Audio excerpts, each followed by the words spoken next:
Ok, pas tous, bien-aimés frères et sœurs.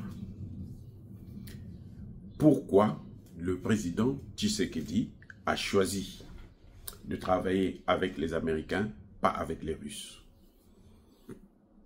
Vous savez, bon, quand je fais mes vidéos, je préfère être objectif. En tout cas, j'essaye. Je n'ai aucun intérêt particulier à gagner ou à perdre. Mais en tant que panafricaniste plutôt, on est obligé d'intervenir pour expliquer un certain nombre de choses. Les États-Unis ne sont pas des sauveurs, ce ne sont pas des dieux. C'est d'ailleurs les plus mauvais de la planète, les amis. Ce n'est pas des dieux, hein. Ceux qui vous font croire, États-Unis, on fait quoi, ça fait du bruit là. C'est faux. Ne vous leurrez pas. Vous comprenez? Ce sont les Américains qui ont voulu balkaniser, qui veulent d'ailleurs toujours balkaniser la RDC. Maintenant, on va voir avec Donald Trump quelle sera la finalité. Parce que vous savez, Donald Trump est aussi imprévisible. Il peut dire ici aujourd'hui comme ceci, et puis demain il change complètement. Vous voyez, avec ces accords avec la RDC, ça tarde. Parce que Donald Trump prend son temps. Je ne crois pas que les accords miniers ont une relation avec les accords de paix entre la RDC et le Rwanda. Les amis, les accords miniers là, c'est pour apporter la paix. Mais s'il y a déjà la paix, donc on n'a même plus besoin des accords miniers. Est-ce que vous comprenez là où je vais en venir? S'il y a déjà la paix, s'il faut d'abord que le Rwanda décide, que le Rwanda signe pour dire que non, moi je ne veux plus attaquer la RDC. Ben, la RDC n'a plus besoin de vendre ses matières premières aux États-Unis. La RDC peut vendre ça à n'importe qui.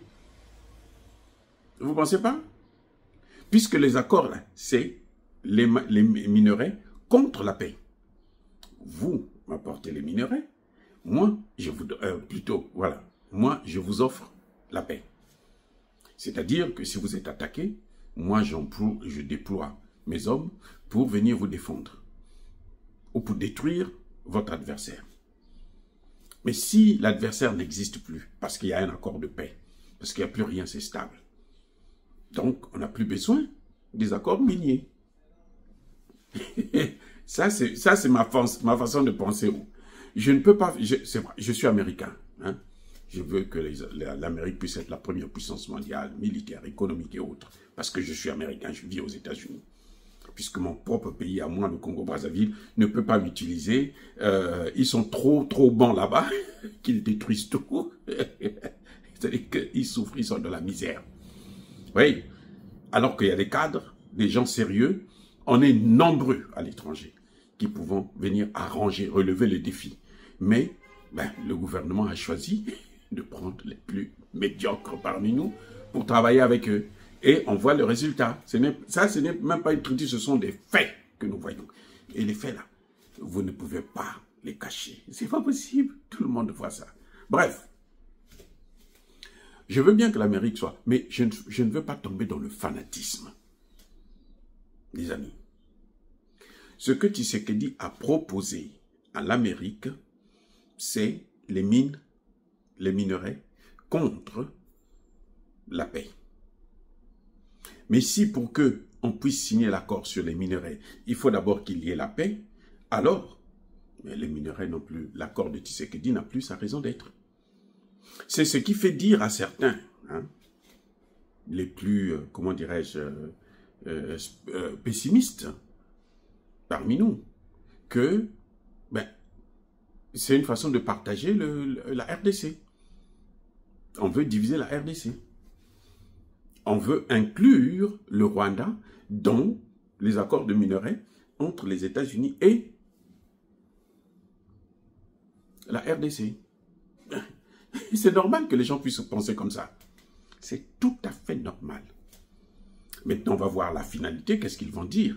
Mais moi, je pense personnellement que le Congo est venu solliciter les États-Unis pour dire, monsieur États-Unis, monsieur Trump, nous avons besoin de la sécurité.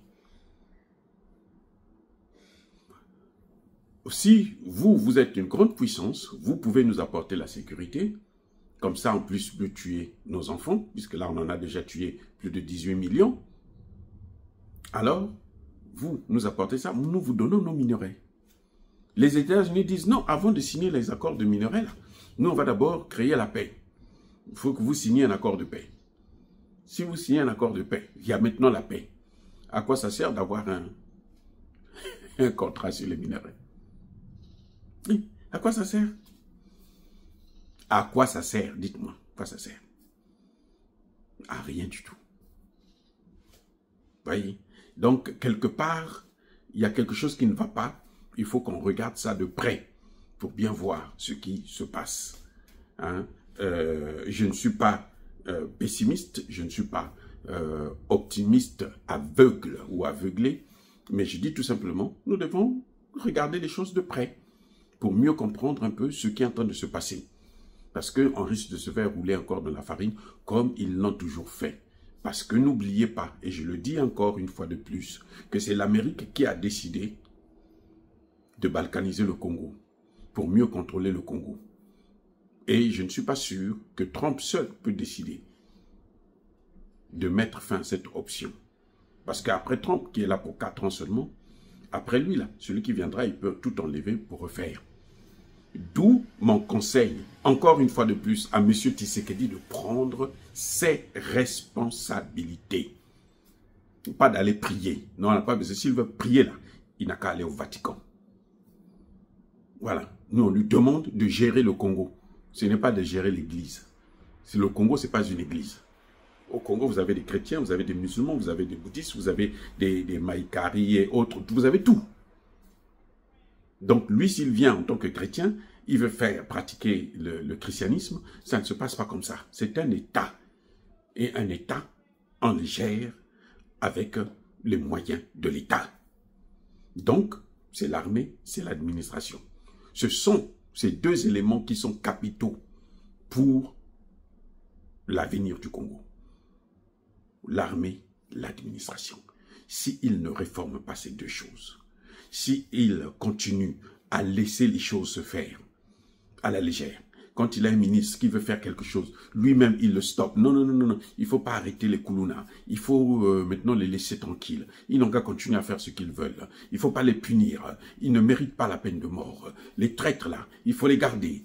Kabila, il ne faut pas prendre ses biens parce qu'on va dire que je ne suis pas démocrate. Si c'est ça, la gestion de l'État, moi je pense que Tshisekedi est en train de taper à côté. Il faut qu'il soit radical et ferme dans ses positions. Parce qu'il ne fait que reculer. Il dit des choses, il recule. Il devient comme Trump. Ah, c'est pour ça qu'ils s'entendent bien d'ailleurs. Trump aussi c'est pareil. Il avance, il recule, avance, il recule. Les amis, soyez bénis, abondamment bénis par le Dieu de Kémité, par nos ancêtres angélisés.